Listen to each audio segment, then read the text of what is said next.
Hoy exploramos una narración sobre el apóstol Andrés, su reacción ante las profecías de Jesús y su llamado a confiar en la misericordia divina. Suscríbete y acompáñanos en esta reflexión. La tradición, al igual que el Evangelio, esparca en datos sobre este apóstol, que algunos llaman el protoapóstol o primer apóstol, anteponiéndole incluso a Juan. Según Eusebio de Cesarea, en el reparto del mundo para su evangelización le habría correspondido la Escitia, o sur de la Rusia actual, donde, sin embargo, no se han encontrado restos de cristianismo antes del siglo III. San Jerónimo afirma que su actividad apostólica se realizó en Tracia, Macedonia y Grecia, así como en las colonias griegas en torno al Mar Negro. En una de ellas se encuentra una piedra blanca, o cátedra, desde donde predicaba. Otros testimonios trazan el itinerario geográfico de su apostolado desde Jerusalén hasta Grecia, haciéndole pasar por las regiones cercanas al Mar Negro. Una reliquia suya fue devuelta por el Papa Pablo VI a Constantinopla con el ánimo de facilitar la unión entre los ortodoxos y los católicos. Desde el siglo XII se le venera crucificado en una cruz en forma de aspa, modo en el que fue martirizado. En Rusia, durante siglos, esta cruz se utilizó en las banderas. Cuenta la tradición que San Andrés murió alabando la cruz, pues le acercaba definitivamente a su maestro. Oh, cruz buena, que ha sido glorificada por causa de los miembros del Señor, cruz por largo tiempo deseada, ardientemente amada, buscada sin descanso y ofrecida a mis ardientes deseos, devuélveme a mi Maestro, para que por ti me reciba el que por ti me redimió. Andrés no se siente postergado. Este discreto apóstol no se sintió postergado cuando los demás iban destacando. Muy pronto, casi desde el principio, su hermano Simón ocupa un puesto importante entre los discípulos, un poco por su carácter, pero sobre todo porque Jesús así lo quiere. Más adelante, el Señor le dice que será la roca sobre la que edificará su iglesia, ocupando de hecho un puesto de relevancia entre todos ellos. Andrés no alega que él es quien ha traído a su hermano a Jesús, siendo así el instrumento de su vocación, ni hace valer sus lazos de parentesco para hacer algo más importante. Es uno más, y eso le basta. Tampoco se queja de que su amigo Juan ocupe un lugar distinguido en el corazón del Maestro, por su docilidad, finura y sensibilidad espiritual. Ni le molesta ni envidia, sino que se alegra de lo bueno que era aquel amigo suyo de toda la vida.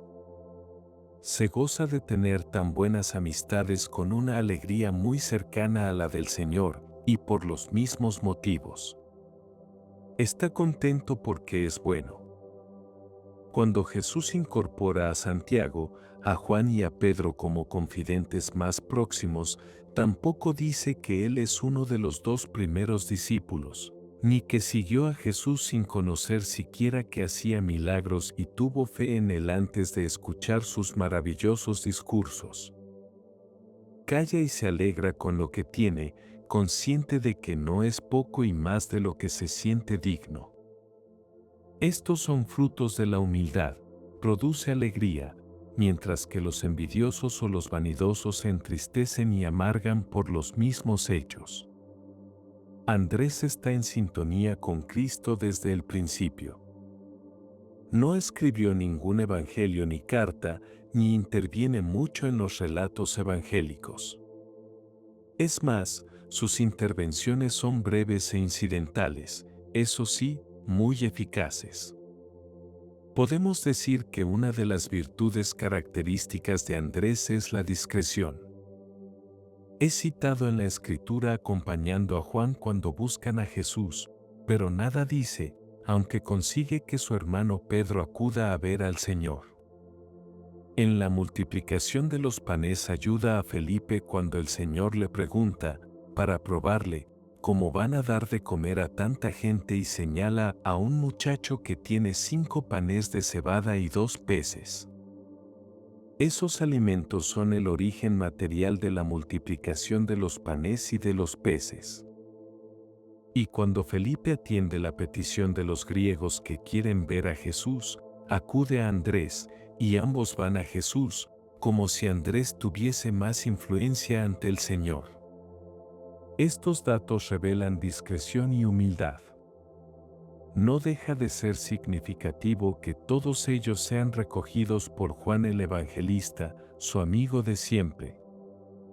Pero Marcos nos proporciona otro dato de su carácter, cuando Jesús les habla sentado en el Monte de los Olivos, frente a las construcciones magníficas, y, al decirles que todo será destruido, pregunta en una parte, junto a Pedro, Juan y Santiago, los 3 más frecuentemente distinguidos, sobre el momento en que sucederán estas cosas. Discreto sí, pero nada apocado. Veamos con detalle una de las breves intervenciones de Andrés que revela su carácter y vida interior. Ocurrió antes de la multiplicación de los panes. Andrés es testigo del diálogo entre Jesús y Felipe sobre cómo dar de comer a la multitud. Es consciente de la dificultad, desea ayudar y entonces, con una sencillez un tanto ingenua, dice: aquí hay un muchacho que tiene 5 panes de cebada y 2 peces. Las miradas de todos se debieron dirigir a Andrés, habitualmente silencioso, y alguno pudo ver las palabras de su amigo como insensatas. Si 200 denarios eran insuficientes, ¿qué se podía hacer con 5 panes y 2 peces? Ni siquiera para los discípulos bastaba. El mismo Andrés es consciente de la desmesura de su proposición y añade: pero, ¿qué es esto para tantos?, como disculpándose de su extraña intervención. Pero Jesús no desprecia la oferta de Andrés y, partiendo de aquellos pocos panes del joven previsor, los toma, los parte y realiza el milagro del pan abundante. Es lógico pensar que la multiplicación se verificara en las manos del Señor en la medida que partía el pan, pues una multiplicación súbita es inimaginable. Se necesitan muchas toneladas de pan para que tantos pudiesen comer hasta hartarse. Jesús no desprecia a los humildes ni la generosidad de los sencillos, y aquella pequeña cantidad de pan es la materia inicial para el gran milagro.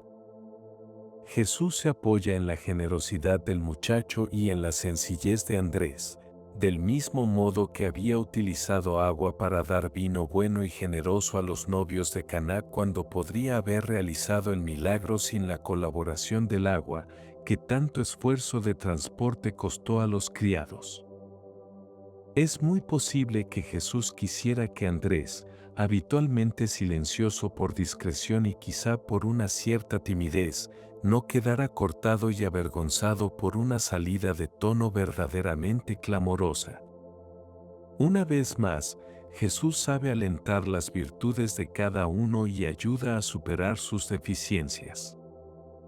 La discreción de Andrés podía convertirse en mutismo y en una cierta rareza de hombre taciturno, al contrario de la espontaneidad de su hermano Pedro que, en su exuberancia, podía convertir en ira el entusiasmo más santo, con el añadido de que podía herir a alguien al decir casi siempre lo que pensaba sin considerar si era oportuno o no.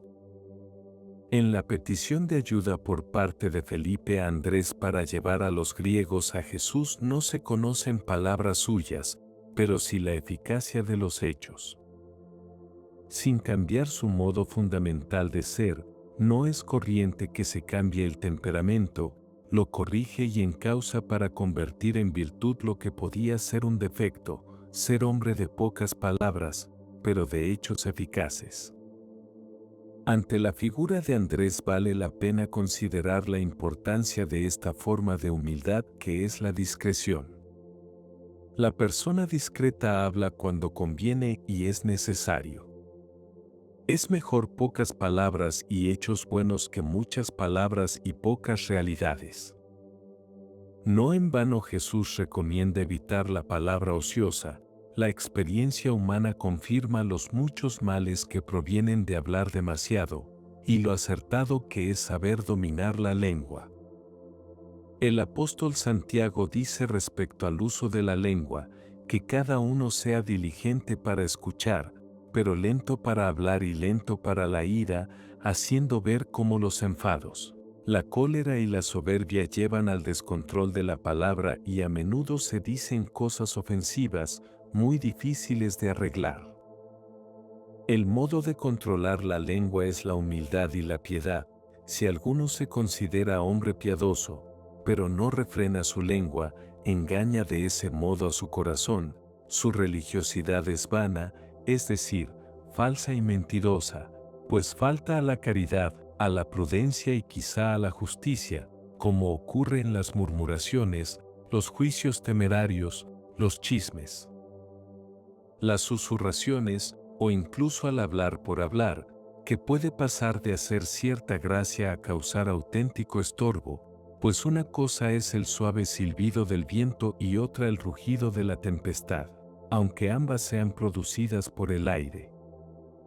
En resumen, si alguno no peca de palabra, ese es un hombre perfecto, capaz también de refrenar todo su cuerpo. Este parece el talante del discreto Andrés, que aprendería en propia carne la malicia de las lenguas envenenadas de muchos de sus compatriotas alrededor de Jesús y los problemas de las lenguas irreflexivas como la de su hermano. La discreción de Andrés es un modelo para todos, pues muestra un modo de vivir la humildad lleno de prudencia y dominio de la pasión realmente notable, sin incurrir en el defecto que es la timidez. San Pedro Damián lo ensalza así en la liturgia. Pescador, antaño de peces, ahora de hombres. Rescátanos con tus redes, oh Andrés, de las galernas del mundo. Tú, hermano de Pedro, obtuviste su misma muerte, pues la cruz engendró para el cielo a los que habían nacido de una misma carne. Oh venerable prole, que compartís la misma corona de gloria, ambos padres de la Iglesia, ambos hijos de la cruz. Oh varón, tan querido de Cristo, haz que no consintamos demoras en la carrera por el amor, hasta que, habiendo llegado gozosos a la patria, podamos proclamar la gloria de Dios. Amén. Ocurrió el martes santo a la salida del templo de Jerusalén. Después de haber triunfado Jesús sobre sus enemigos, estos le insidiaban con 1000 cuestiones difíciles que encontraban adecuada respuesta, pero como no tenían intención de hallar la verdad y convertirse, las palabras de Jesús resbalaban en ellos como el agua sobre la roca granítica. Jesús salió del templo dolorido por la dureza de corazón de aquellos hombres tan cercanos a la palabra de Dios y tan lejanos de Dios mismo. Los apóstoles compartían aquel dolor. Jesús acababa de decir a quienes le escuchaban que quedará desierta vuestra casa. ¿Qué querían decir esas palabras? Pronto lo sabrían. En el momento en que los discípulos, quizá para crear un ambiente más distendido, se admiraban de la belleza del templo, uno de ellos dijo: Maestro, mira qué piedras y qué edificios. Otros aprovecharon la ocasión y, al admirar las riquezas del templo, quizá comentaban los valiosos dones de personajes como Ptolomeo, Augusto, Julia, Herodes el Grande y muchos otros benefactores insignes y personas particulares que guardaban sus fortunas allí. Basta pensar en la vid de oro macizo puesta a la entrada del templo, que tenía la altura de un hombre. Tácito dice que era un templo de inmensa opulencia, algunas de las piedras eran enormes. El tono de la conversación debió animarse. Jesús calló y de repente les dijo: ¿Veis estas grandes construcciones? No quedará aquí piedra que no sea derruida. La expresión no quedará piedra sobre piedra es muy expresiva. Todos quedaron consternados ante estas palabras, tanto por el tono profético de quien sabe con certeza algo que va a suceder, como por la dureza de la revelación, pues les estaba diciendo que aquellas construcciones, orgullo de todo israelita, iban a ser destruidas.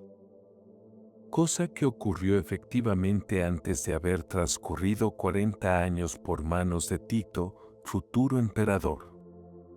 Al no poder dominar un incendio, ordenó la destrucción total del templo que dura hasta hoy. Precisamente uno de los signos del final de los tiempos será la reconstrucción de aquel templo que miraban los discípulos con admiración y Jesús con pena, pues sabía la infidelidad que escondían sus muros. Todos callaron y un silencio cortante dominó la escena. Ascienden un poco más hasta el huerto de los olivos, que está frente al templo, y allí, en confianza, le preguntaron aparte Pedro, Santiago, Juan y Andrés: dinos, ¿cuándo ocurrirán estas cosas y cuál será la señal de que todo esto está a punto de cumplirse? Sorprende que le pregunten en privado, como si fuesen conscientes de lo importante del tema, lo que resalta observando el silencio pensativo del maestro, pero parece claro que por prudencia no convenía que todos escuchasen la revelación. Es significativo que una de las acusaciones del falso juicio ante Caifás fue que Jesús destruiría el templo y lo reconstruiría en 3 días. No es impensable que estos 4 íntimos, tan fieles, ya tuviesen algunas dudas sobre Judas o sobre algún otro. Pedro, Juan y Santiago son tratados por Jesús con deferencia en diversas ocasiones en la revelación del Tabor, parecen los de más confianza, pero ahora se añade Andrés. ¿No era él uno de los 4 primeros? Está claro que no quería, por una falsa humildad, dejar de estar cerca de Jesús en aquellos momentos que se manifestaban difíciles. Es bien conocida la fuerza de la curiosidad en casi todos los seres humanos. Si la persona es humilde y sensata, limita la curiosidad a las cuestiones importantes y prescinde de querer conocer cosas que no le afectan, no puede arreglar ni le interesan. Cuando se abre una ventana al conocimiento del futuro es fácil que la curiosidad crezca, llegando en ocasiones a gran variedad de supersticiones, como la adivinación o incluso a pecados con matiz diabólico.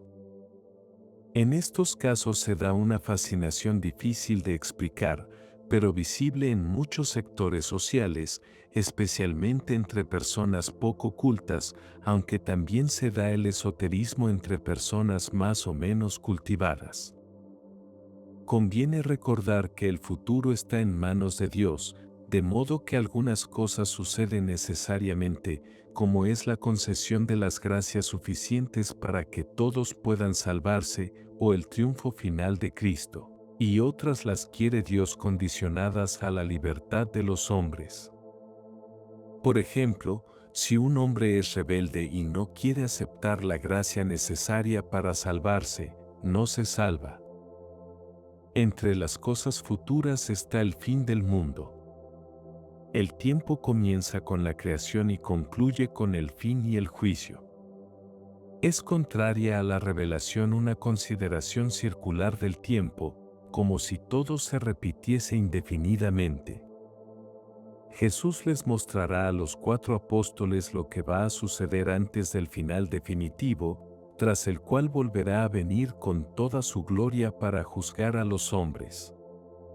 La revelación de los signos que preceden al fin del mundo causaría una fuerte impresión a los apóstoles y la sigue causando a quienes leemos sus palabras.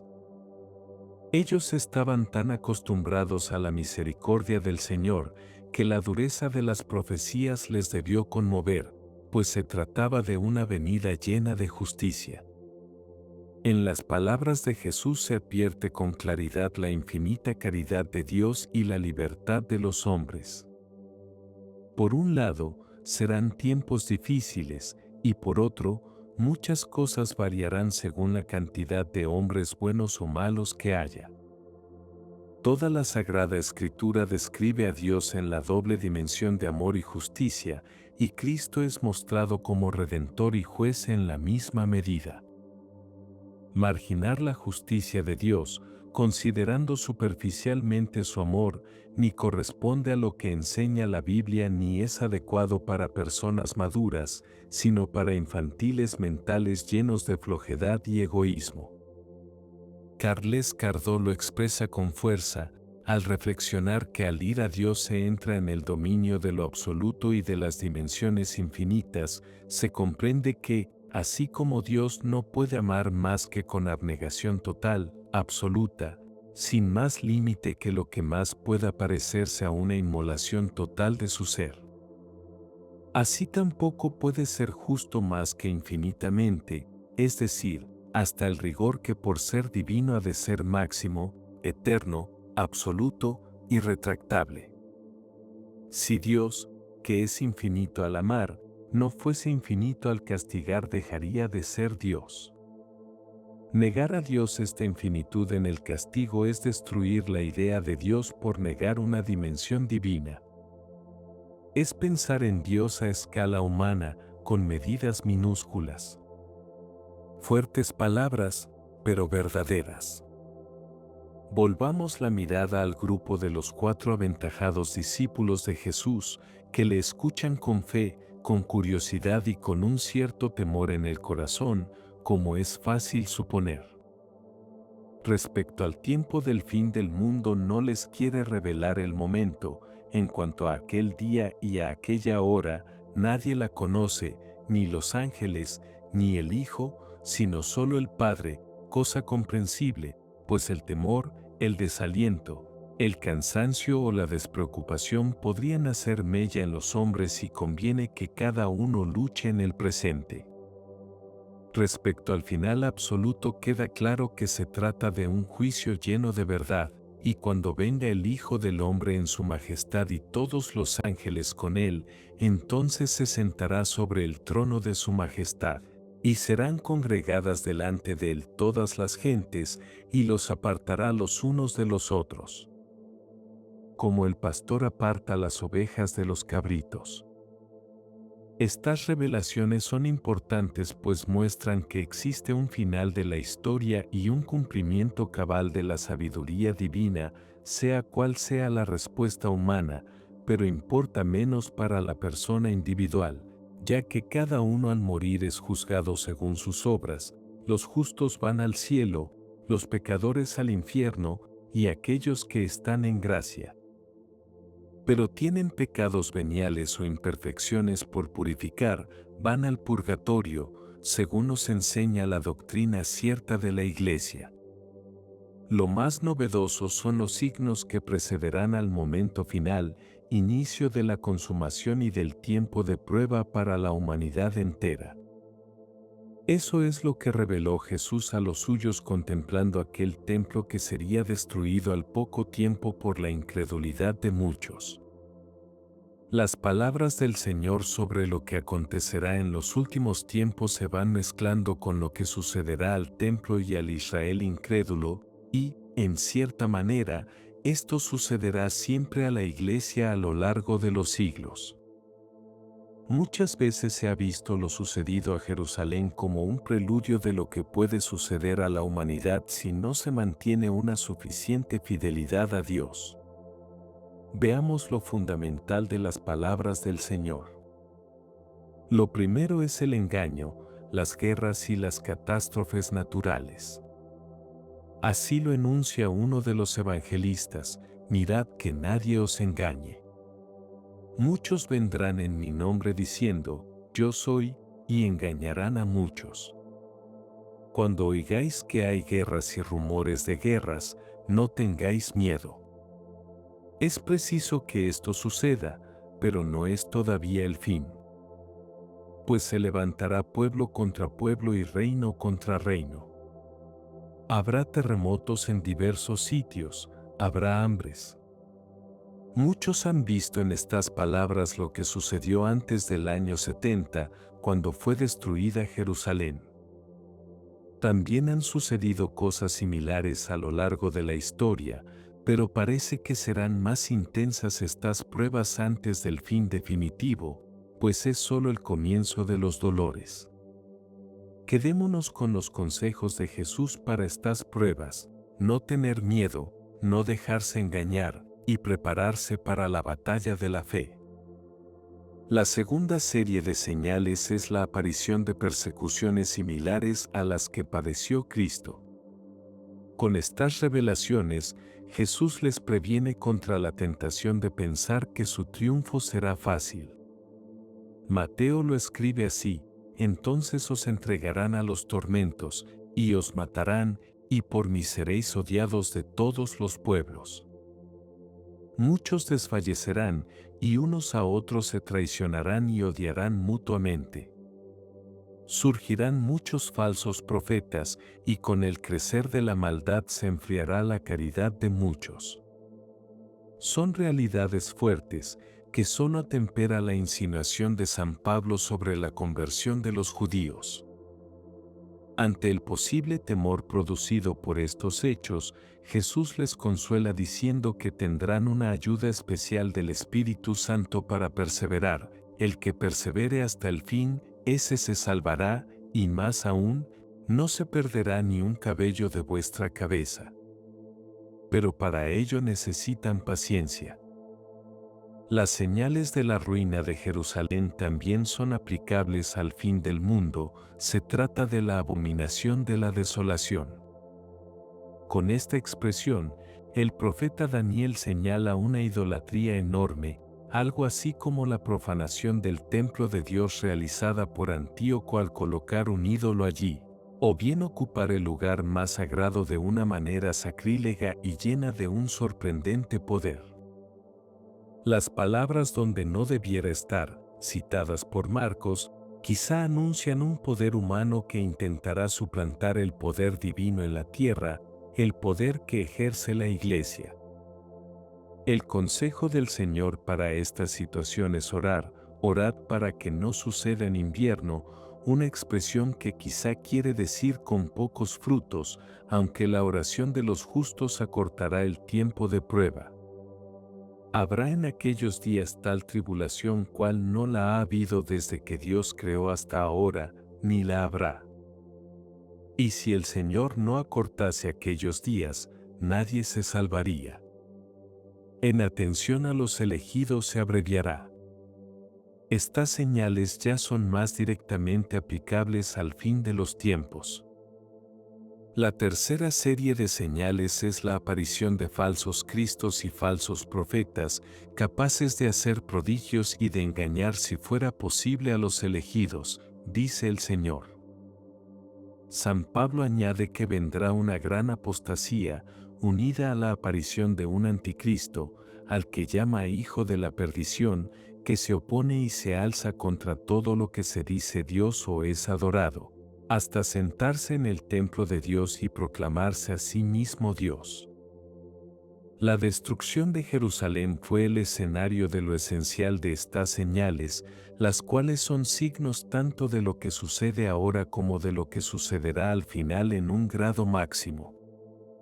Jesús ilustrará su revelación del futuro con algunas imágenes, como la de la higuera estéril, las vírgenes y los talentos, para exhortar a la vigilancia.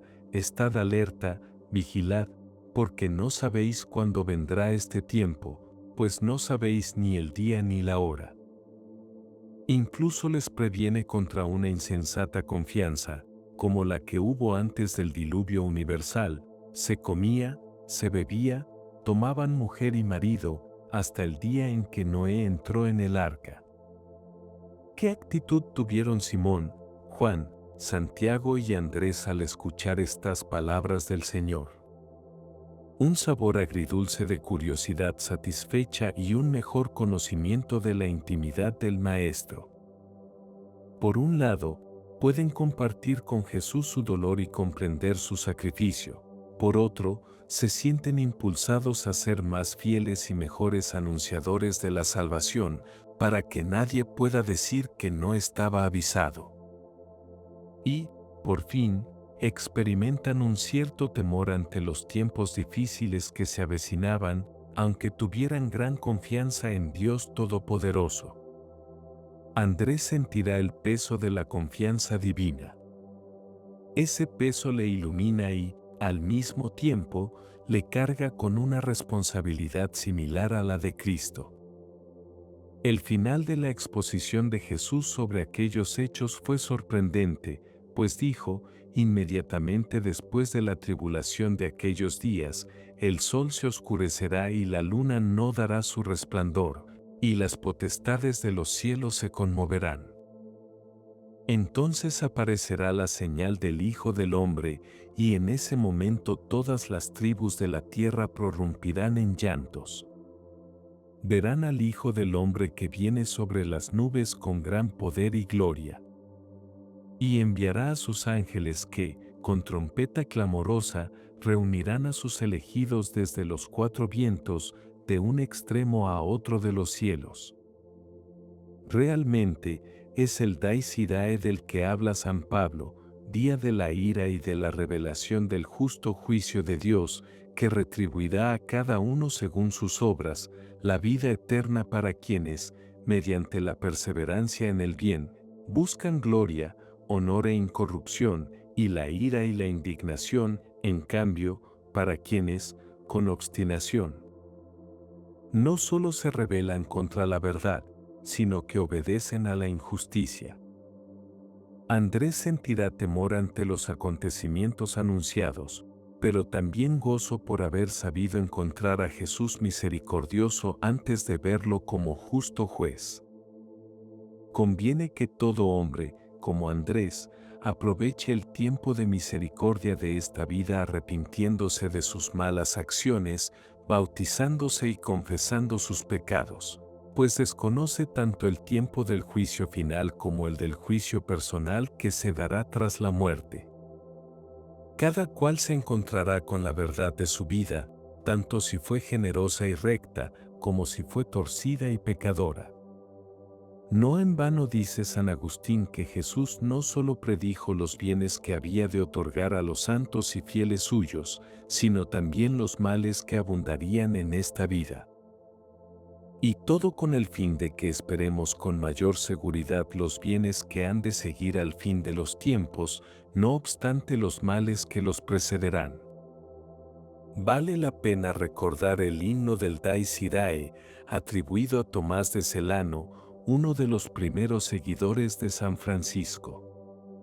En él se evoca el juicio final en primera persona, con acentos de humilde súplica y temor ante el posible castigo. Día de ira, aquel día, que reducirá el mundo a cenizas. Lo atestiguan David y la Sibila. Cuán grande será el terror cuando aparezca el juez, para juzgar con rigor todas las cosas.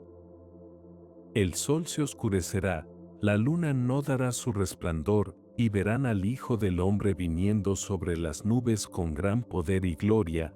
Mateo capítulo 24, versículos del 29 al 31. Has atesorado ira para el día de la ira y de la revelación del justo juicio de Dios. Carta a los Romanos capítulo 2, versículos del 5 al 8. San Agustín también lo recuerda en su carta número 127. La trompeta, esparciendo atronador sonido por entre los sepulcros, nos empujará a todos ante Dios. La muerte se asombrará y la naturaleza, cuando se levante la criatura para responder ante su juez. Se abrirá el libro ya completo, en el que todo ha sido consignado, para iniciar el juicio del mundo. Así, cuando el juez tome asiento, se revelará todo lo oculto. Nada quedará sin castigo. Oh Dios de augusta majestad, candor santísimo de la Trinidad, llámanos a la sociedad de tus santos. ¿Qué he de decir entonces? ¿Miserable de mí? ¿A qué abogado recurriré? ¿Cuándo aún el justo apenas está seguro? Oh Rey de terrible majestad, que a los que salvas, los salvas por pura bondad. Sálvame, fuente de piedad. Acuérdate, Jesús piadoso, de que yo soy la causa de tu caminar terreno. No me pierdas en aquel día. Al buscarme, te sentaste fatigado. Me redimiste sufriendo en la cruz. No permitas que tanto esfuerzo sea en vano. Justo juez de los castigos, concédeme el perdón antes del día del juicio. Gimo como reo. La culpa me llena de rubor. Perdóname, Señor, te lo suplico. Oh Dios de augusta majestad, candor santísimo de la Trinidad, llámanos a la sociedad de tus santos. Amén. Esta narración nos ha permitido adentrarnos en el corazón del apóstol Andrés, quien, al escuchar las palabras proféticas de Jesús sobre el fin de los tiempos, experimenta temor, responsabilidad y consuelo al saber que ha encontrado al Salvador antes de enfrentar al juez. Su ejemplo nos invita a vivir vigilantes, confiando en la misericordia divina y preparándonos con fe y arrepentimiento. Si te ha gustado esta narración, no olvides suscribirte al canal Cristopedia para seguir profundizando en la fe. Que Dios te bendiga.